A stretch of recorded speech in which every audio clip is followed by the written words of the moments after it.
Allah menciptakan iblis? Mengapa iblis diciptakan? Pertanyaan tentang asal-usul iblis seringkali muncul bukan hanya dari rasa ingin tahu teologis, tetapi juga dari pergumulan iman manusia. Jika Allah itu baik, maha kuasa, dan maha tahu, mengapa ada iblis? Apakah Allah menciptakan kejahatan? Pertanyaan ini menyentuh wilayah yang dalam dan serius, sebab menyangkut karakter Allah, kebebasan ciptaan, dan realitas dosa. Allah menciptakan segala sesuatu baik. Alkitab dengan tegas menyatakan bahwa Allah adalah pencipta segala sesuatu. Pada mulanya Allah menciptakan langit dan bumi, Keji 1:1, tidak ada satupun ciptaan yang berada di luar kedaulatannya. Namun, Alkitab juga menegaskan bahwa segala sesuatu yang Allah ciptakan pada mulanya adalah baik, Keji 1:1. Allah tidak menciptakan kejahatan, sebab kejahatan bertentangan dengan naturnya yang kudus dan sempurna. Karena itu, penting untuk ditegaskan sejak awal, Allah tidak menciptakan iblis sebagai iblis.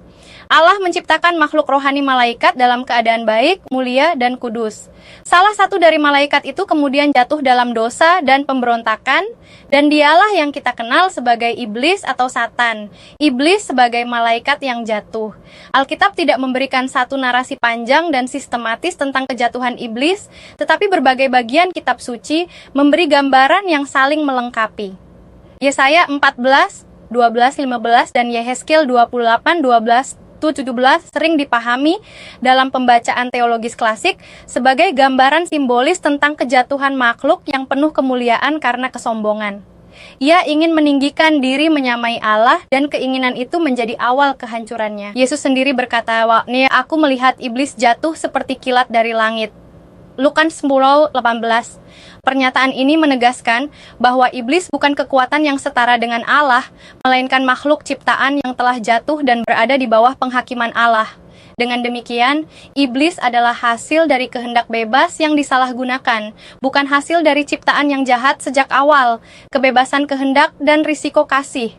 Mengapa Allah memberi kehendak bebas kepada malaikat dan manusia? Padahal ia tahu ada risiko pemberontakan, jawabannya berkaitan dengan hakikat kasih. Kasih yang sejati tidak dapat dipaksakan. Allah menghendaki relasi yang otentik, bukan ketaatan mekanis tanpa pilihan. Tanpa kebebasan, tidak ada ketaatan yang bermakna, tidak ada kesetiaan yang sejati, dan tidak ada kasih yang tulus. Namun kebebasan selalu membawa risiko, kemungkinan untuk memilih melawan Allah. Iblis adalah contoh tragis dari makhluk yang menggunakan kebebasan itu untuk meninggikan diri dan menolak tunduk kepada Sang Pencipta. Apakah Allah bertanggung jawab atas kejahatan? Pertanyaan ini sering menjadi batu sandungan. Jika Allah menciptakan makhluk yang akhirnya menjadi iblis, apakah Allah bertanggung jawab atas kejahatan yang dilakukan iblis? Alkitab menjawab dengan jelas, Allah berdaulat, tetapi bukan pencipta kejahatan. Yakobus 1:13 berkata, Allah tidak dapat dicobai oleh yang jahat, dan ia sendiri tidak mencobai siapapun. Allah mengizinkan kejatuhan, tetapi tidak menyebabkannya.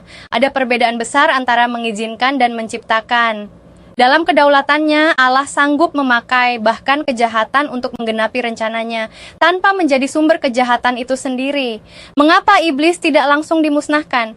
Jika iblis sudah jatuh dan jelas-jelas melawan Allah, mengapa Allah tidak langsung memusnahkannya? Alkitab menunjukkan bahwa sejarah keselamatan berjalan dalam kerangka waktu Allah. Keberadaan iblis yang masih diizinkan bukanlah tanda kelemahan Allah, melainkan bagian dari rencana penebusan yang lebih besar. Dalam kitab Ayub, iblis tidak dapat bertindak sembarangan tanpa izin Allah. Dalam perjanjian baru, iblis sudah dikalahkan secara decisif melalui salib Kristus, Kolose 2:15. Tetapi penghakiman finalnya masih menunggu waktu yang ditetapkan Allah. Why 10. Ini menunjukkan bahwa iblis adalah musuh yang sudah kalah, namun belum sepenuhnya disingkirkan dari panggung sejarah. Peran iblis dalam rencana Allah, walaupun terdengar paradoksal, Alkitab menunjukkan bahwa Allah tetap berdaulat bahkan atas keberadaan dan aktivitas iblis. Iblis tidak pernah berada di luar kendali Allah. Ia hanya dapat bertindak sejauh Allah mengizinkan. Dan tindakannya yang jahat tidak pernah menggagalkan rencana keselamatan Allah. Ironisnya, iblis yang berniat menghancurkan justru dipakai Allah untuk menyatakan kemuliaannya, keadilannya, kebenciannya terhadap dosa, kesetiaannya kepada umatnya, dan kasihnya yang menyelamatkan melalui Kristus dan kekalahan iblis. Puncak jawaban Alkitab terhadap persoalan iblis bukan terletak pada asal-usulnya, melainkan pada akhirnya. Yesus Kristus datang untuk membinasakan perbuatan-perbuatan iblis, Kikita Ayuh 38. Salib bukan kemenangan iblis, melainkan kekalahannya. Bagi orang percaya, keberadaan iblis bukan alasan untuk hidup dalam ketakutan, melainkan panggilan untuk berjaga-jaga dan hidup dalam iman. Iblis bukan penguasa yang setara dengan Allah, melainkan ciptaan yang sudah dihakimi dan menunggu kebinasaan kekal. Allah tetap baik dan berdaulat. Maka, menjawab pertanyaan awal, Allah menciptakan malaikat bukan iblis. Iblis adalah malaikat yang jatuh karena pemberontakan.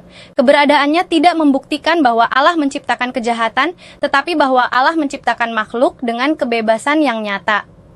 Dalam terang salib Kristus, kita melihat bahwa Allah tidak membiarkan kejahatan menang. Ia mengalahkannya dengan kasih, kebenaran, dan pengorbanan anaknya.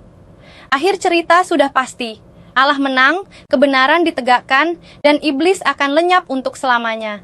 Di tengah dunia yang masih bergumul dengan kejahatan, iman Kristen berdiri teguh pada pengharapan ini. Allah tetap berdaulat, Allah tetap baik, dan kejahatan tidak akan menang.